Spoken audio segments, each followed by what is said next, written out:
If you're coming up with a Clubhouse room, what would your prompt be Oh for my gosh, you ChatGPT? can't put me on the spot like that. Can I Yes, think I about can. it for a second? Mm-hmm. The reason I'm asking is because I know that Mimi will say it in a specific way. And that's what you guys have to make sure you're doing. You have to make sure that you're using the language that you use, your audience uses, and that people connect with you so that you're going to get how to skyrocket your listenership on social audio. And that's not something Mimi would say. And if she Right. just ran with it, it'd be awkward. It's Coffee Social, the podcast all about social media and business. And now, here are your hosts, Jonathan Howard and Mimi Langley. Hi, everyone. Hello, Jonathan Howard. Hello, Mimi Langley. Wait, do you have your deep voice on? Because I have my deep voice on. You were not wanting to do this episode. That is correct. We're going to talk about it, you guys. We're not going to fight. We promised each other after the last incident that we were not going to argue. But honestly, we're talking about AI today, and it's going to be good because it's not going to be your stereotypical, yes, AI, like use it to do this. And, we're going to share both sides of it, right? We're going to share the dark side of AI. We're going to share we're going to shine some light on areas of AI that maybe you haven't utilized yet. So we'll talk about it today. But real quick, cheers. Cheers, Mimi Langley. Of course. Cheers, if we're going to fight, we have to fight over coffee. And if you have matcha or tea, you're good. Yeah. It wouldn't be civil, though, if we fought over something that's not coffee. Yeah, that wouldn't be good. That would be really bad. Yep. Mm-hmm. Real quick, though, before we dive in, I wanted to bring light to this episode.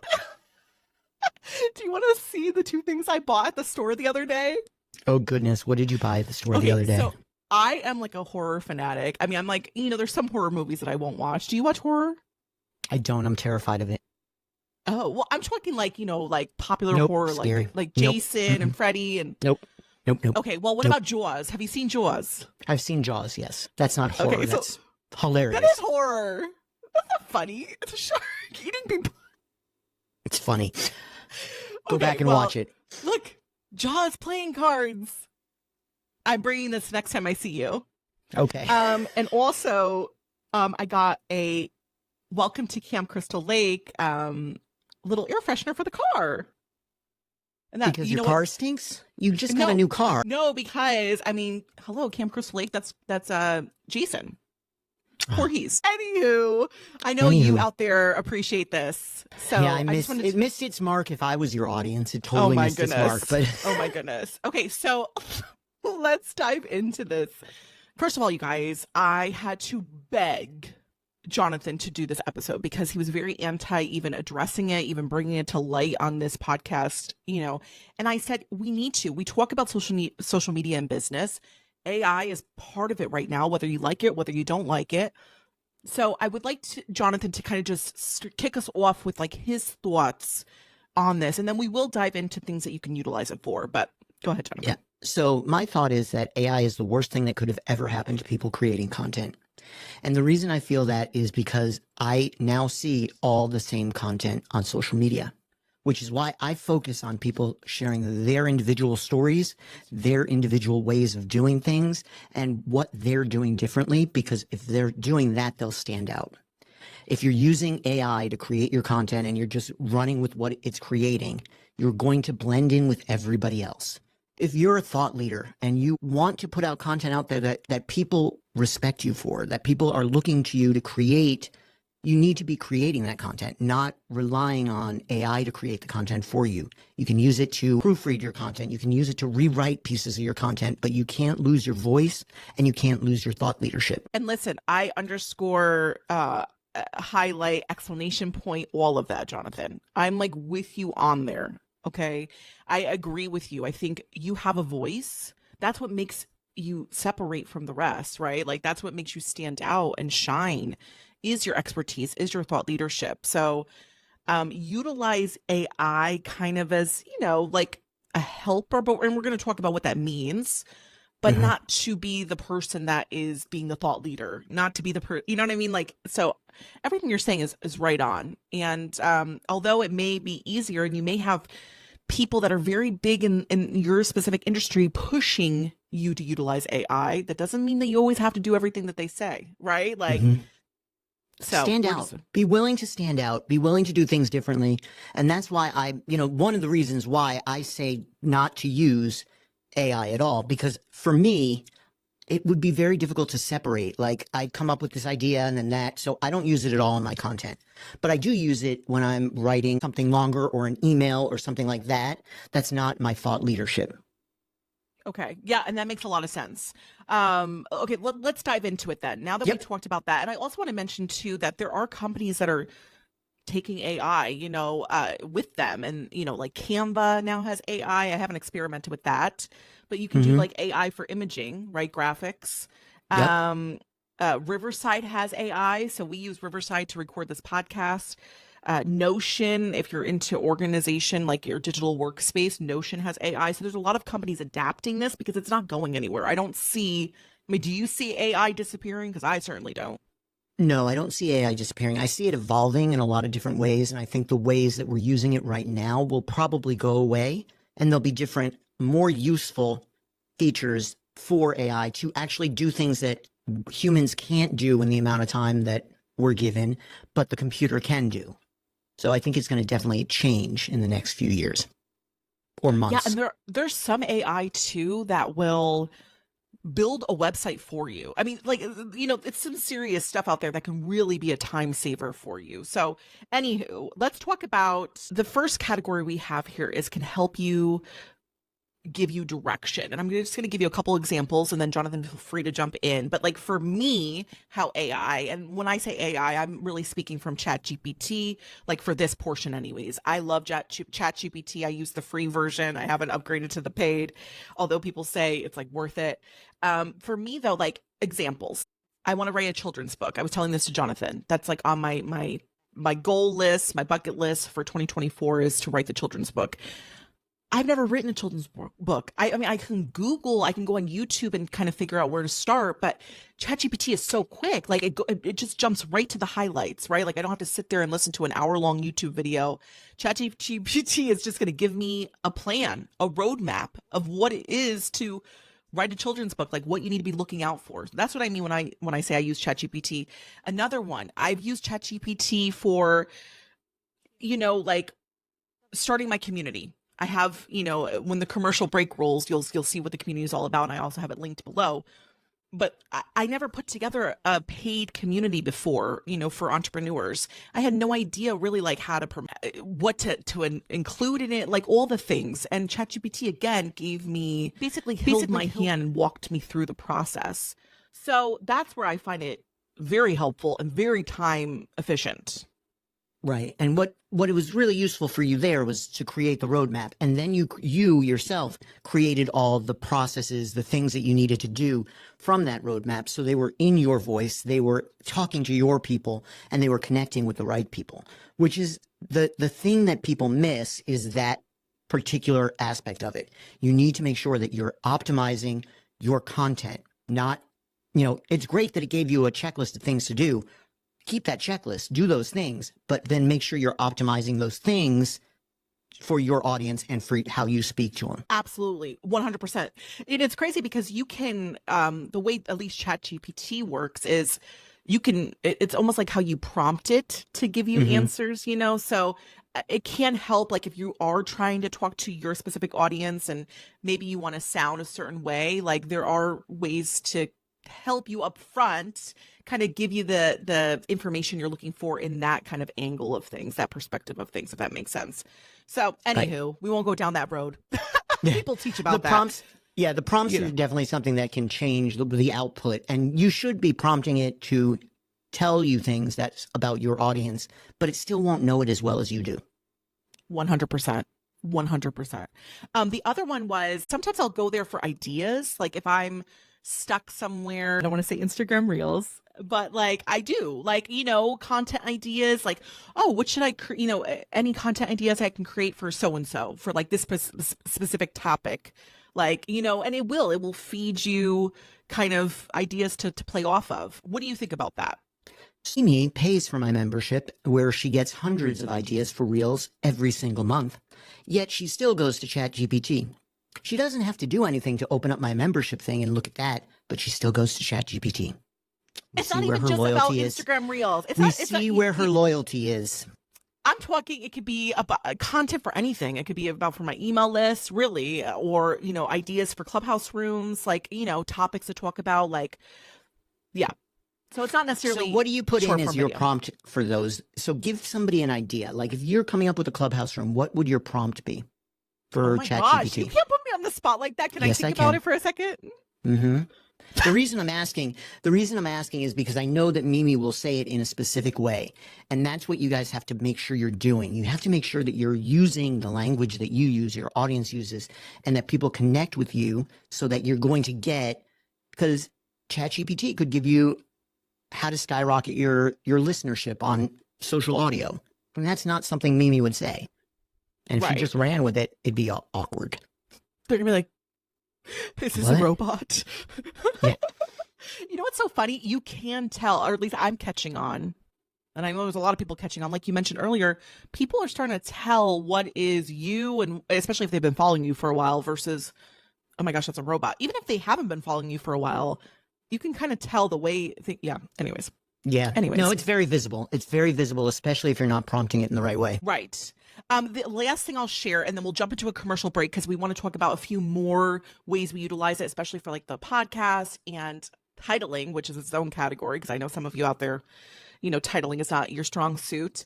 So we'll talk about that. But last thing, you can actually utilize ChatGPT for business reasons. And we're not saying use it like as a professional service, but I'm talking like things that maybe don't come easy to you, maybe like calculations, right? Like Mhm. analytics, data, things like that. So just something to think about if you're not great at math. I go right to ChatGPT. Forget Googling. What's the percent of this percent of that percent? Like that's no. That's funny. But yeah, I mean, just remember, you have to have good numbers in to get good numbers out. So make sure that you're paying attention to the numbers you're putting into any system. But, we don't want crap in, crap out. And that it's my honest. regional, yeah, that's what my regional used to always tell me when I was working at Barnes & Noble. We don't want crap in, we don't want crap out. I love it. Like, But listen, okay. if you have if I can give a real example of this, like, I want to make a certain amount of money a month. Mm-hmm. So I will throw that into ChatGPT and I'll say, okay, so how much do I need to make this, for how, basically What's my just prompting weekly? it. Yeah. Right. What's my weekly or my daily that I need to make? Do I need to sell 3 digital products every day to make my week? And that's Something like useful that. to know. Yeah, and I'll even ask it too, like, what's a good price? You know what I mean? Like, because some of us struggle with pricing, and I'm not saying, just listen to this AI robot, but it's nice to it's almost like you are chit-chatting back and forth. It's kind of weird. Right. It's a little weird, but you are chatting back and forth with it. Yeah. So, All right. There you go. Let's jump Anywho. into a commercial break. We'll go into A the commercial commercial break because that's what keeps the lights on. So let's What go could this commercial break be about? I don't know. Two Okay. fabulous people from New York. Oh, there we go. So here's the commercial break. I'll That was a- Vanna White it. Are you tired of not having the time, not having the clarity, not having a clue what to post, or what trends are even important on social media? There is a solution out there, and that solution is the Signature Membership. The Signature Membership will help you by providing you a strategy, showing you how to remain consistent, always having ideas on what to post, and having clarity in your content. Overall, it's even going to help your visibility and your ability to make money on social media. Is social media starting to feel like crickets for you lately? No engagement, no likes. Hello, does anyone see this? Is anyone out there? What if I told you that social audio, aka audio marketing, could be the game changer that your business needs? Hi, it's Mimi Langley here, and I teach all about social audio. And right now I have a brand new training all about LinkedIn audio. Yes, LinkedIn has social audio. Learn how LinkedIn audio operates and the strategies you'll need to gain visibility, make sales, and grow your email list in under 60 minutes. Check the description for a link. Back from the commercial break, you guys, we are going to continue talking about AI real quick. The links from the commercials are below in the show notes. Okay, so we have 2 more things to talk about with AI. The first one is titling. All right. And again, titling is art. It's a skill, right? We're not all made to be amazing at titling things. No, and it doesn't Mimi and I hurt- suck. No, don't include me in that. I think I am pretty good at titling. Mhm. But anywho, I will tell you, you guys, I use ChatGPT for this. There might be others out there that may help you with titling. But for me, I mean, I have been able to, like, for example, I had a training for Clubhouse. And I didn't know what the heck to call it. I mean, I knew what I was going to be teaching about, but again, like, what are some strong words, some curiosity building words that I can really put in here to make people stop the scroll and want to click and learn more? Right. So anyways, I got master in minutes. That was one of the phrases I got from ChatGPT. Yep. And you can find some good titles, and you have to zhuzh them around, and sometimes you'll end up with like finding the beginning of this title and the end of that title that works and you like it. I think that's how we came up with our last podcast title. We've pulled something from the beginning of one, something from the end of another, and it worked. So yeah, I mean, titling is, and it's an art, but it's not an easy one. It's not an easy one, and it has to be targeted to your audience, and all those things go into it.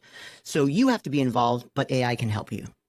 Yeah, because a lot of the time too, it's like, I mean, you just forget about certain words and phrases that could really help leverage whatever you're trying to push. Same thing for email subject lines. Yeah. I mean, we're not all the best at email subject lines. Come on, you guys. So ChatGPT can at least help you. And the cool thing about ChatGPT too, at least for me, I always prompt this, give me 25 examples. Like, just give me all the examples you have so I can just scroll through them. Yep. And it's always useful, and you can find something and you're like, oh, I like this one. Oh, I hate this one, Right, exactly. And again, like you said, pull some from this, pull some from that. But a book, maybe you're a writer, maybe you want to write an ebook, whatever, a physical book, a hard copy for Barnes and Noble. Shout out to Barnes and Noble. But seriously though, anyways, just titling could be great with AI.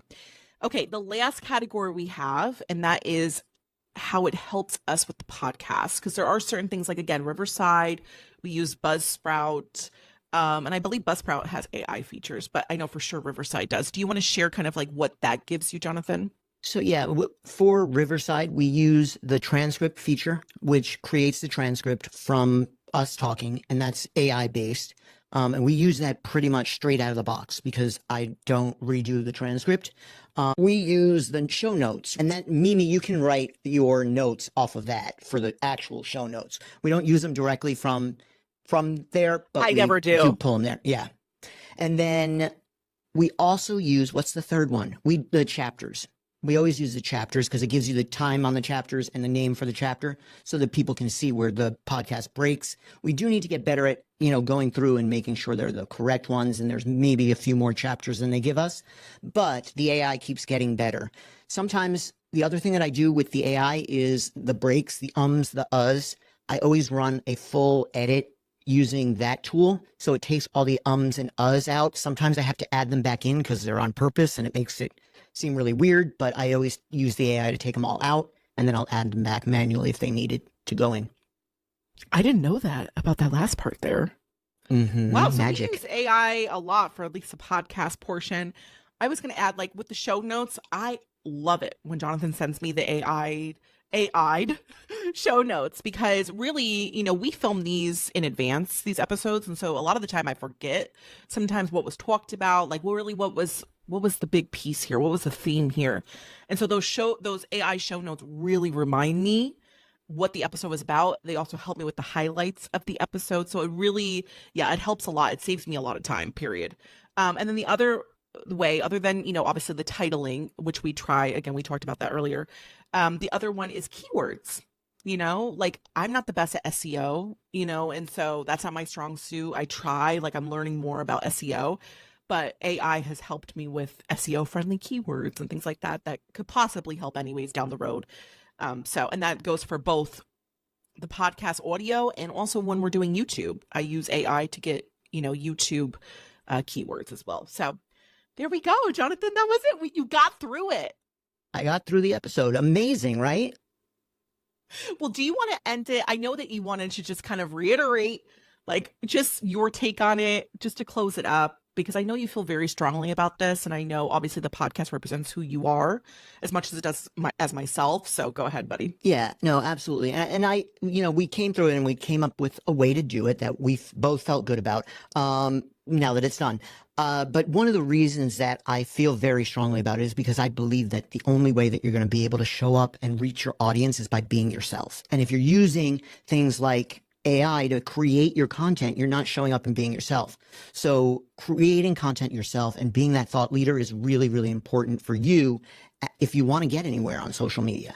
So that's why I feel very strongly about it. And obviously my program is about creating your signature style, sharing your stories, and reaching your ideal audience. So I also feel strongly because that.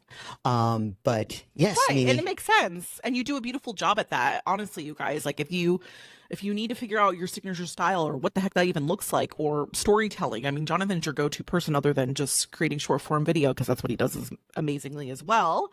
But I love that. And everything we shared today, I feel really good about saying, because it's ethical. It's, it goes with our values, our morals. Like, it's not, this is just what it is. We're being very transparent with you guys when it comes to AI. We're not saying go out there, use AI to write a book for you, and then you take those AI words, download them, and put them on Amazon. That's not what we're telling you to do. So, yeah, don't do that. Don't do that. Not, yeah. Anywho, do you want to go ahead, Jonathan, and tell people kind of like where they can find us, since we've done a good job with this episode. We're done. Okay, we're done. Wait, where can they find us? Okay, so oh my God. We're anywhere that you can find that you listen to your podcast. We are honestly, like, if you want to listen to it on Amazon Echo, you can go say, hey, Amazon Echo, play Coffee Social. And it will. So how cool is that? Wait, if they do that, if you do that, please record it and send it to us. Please, we will put it on our Instagram. With that said, we are available anywhere you listen to podcasts, and on YouTube and on Instagram. And are we on Pinterest yet? Are we there yet? Soon. No? Soon. Okay, so you did OnlyFans before Pinterest. Got it. And gotta make the money. Gotta keep the lights on. Gotta make the money. So yes, we are anywhere that you listen to podcasts and any social media. Honestly, you can find us, or some representation of us. And don't forget to give Mimi 5 stars. If we don't give Mimi 5 stars, Mimi cries. Mimi cries every day when she doesn't get 5 stars. So give her a review. Make sure you give her 5 stars. She loves her stars. She is a star, and she deserves them. There you go. She's responsible for the actual goodness of this podcast. I'm just the comic relief. I'm the Back halo. to you, Mimi. I'm the light. I'm just kidding. I'm just the comic relief. Yes, you are. We love you. So, okay, you guys, we will go ahead and end this with the most important question of them all. And I feel like you are winning. I don't know. I am. I don't want to put that out there, but are you team Mimi? If you're team Mimi, please let me know. Or are you team Jonathan? Are you not cheersing me on this? Team Mimi or team Jonathan? Team Mimi. Okay. Sure. I'm team Jonathan, obviously. No, I think you're team Mimi. You see, my sister voted for team Mimi and team Jonathan. Well, we have a lot of people who do both because they just can't break our hearts. Yeah, our hearts are very breakable. Very sad. So, yeah, all right. Very sad. All right, you guys. Thank you so much for watching and listening. We love you for it. We'll see you in the next episode. Bye, Jonathan Howard. Bye, Mimi Langley. Bye, everyone. Oh, wait, I should be happier because we ended on a good note. Bye, Mimi Langley.